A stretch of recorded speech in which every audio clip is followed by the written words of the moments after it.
देखिए, इसमें हम ये कहना चाहते हैं कि समर सिंह जो हैं, समर सिंह और संजय सिंह, ये क्या था कि आकांक्षा दुबे इनकी एक मोहरा थी, पैसे ऐंठने का एक जरिया थी। वो इस्तेमाल करते गए और वो यूज होती गई। उनको ये नहीं पता कि इसके पीछे ये सब षड्यंत्र कर रहे हैं या सब षड्यंत्र खेल रहे हैं। उनको ये जरा सा भी पता नहीं था।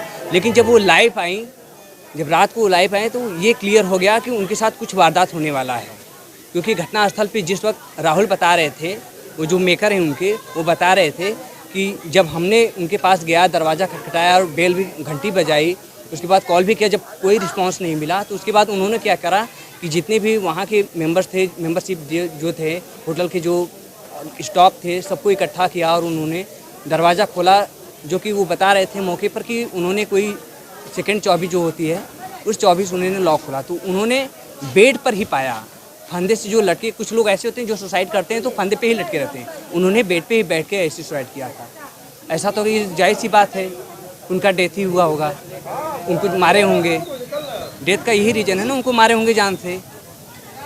और हम पूरे मामले में क्या समझ में आया आपको? आप चाचा हैं बच्ची के, क्या लगा पैसे का लोग? नहीं, इनके साथ में पुरानी रंजिश है समर सिंह का, और समर सिंह का ही भरपूर हाथ है इसमें।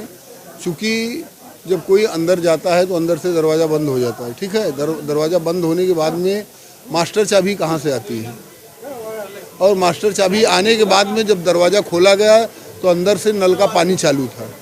सुसाइड करने वाला कभी नल का पानी चालू नहीं कर सकता है, ठीक है। पंखे का बटन स्विच ऑफ था, और पंखे में पूर्ण रूप से फांसी जैसे लगाया जाता है, खुदकुशी की जाती, उस प्रकार से पंदा बांधा नहीं था।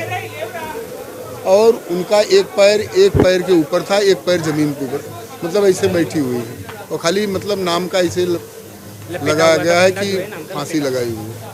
और न तो गले पे कहीं निशान है, उनके बॉडी में नीला पड़ गया है, काला पड़ गया है, पैर में निशान है इनके सब जगह में। ऐसा लग रहा है उनके साथ में ज़बरदस्ती करके उनकी आत्महत्या करके उनको फंदे पर लटकाया गया। अब किस तरीके से उत्तर प्रदेश सरकार अपराधियों पर बड़ी कार्रवाई करती है लगातार? नहीं तो हम तो यहाँ के माननीय मुख्यमंत्री आदित्य योगीनाथ बाबा जी से हम यही गुजारिश करेंगे, ये हमारे साथ में न्याय हो। जो कि हमारे बच्ची के साथ में इतना बड़ा अन्याय हुआ है, हम उनसे बहुत काफ़ी उम्मीद लेके रखे हैं कि हमारे प्रदेश के माननीय मुख्यमंत्री आदित्य योगीनाथ जी हमारे साथ में न्याय करेंगे और हमारी मदद करेंगे, और अपराधियों के साथ में कड़ी से कड़ी दंडित कार्रवाई करेंगे।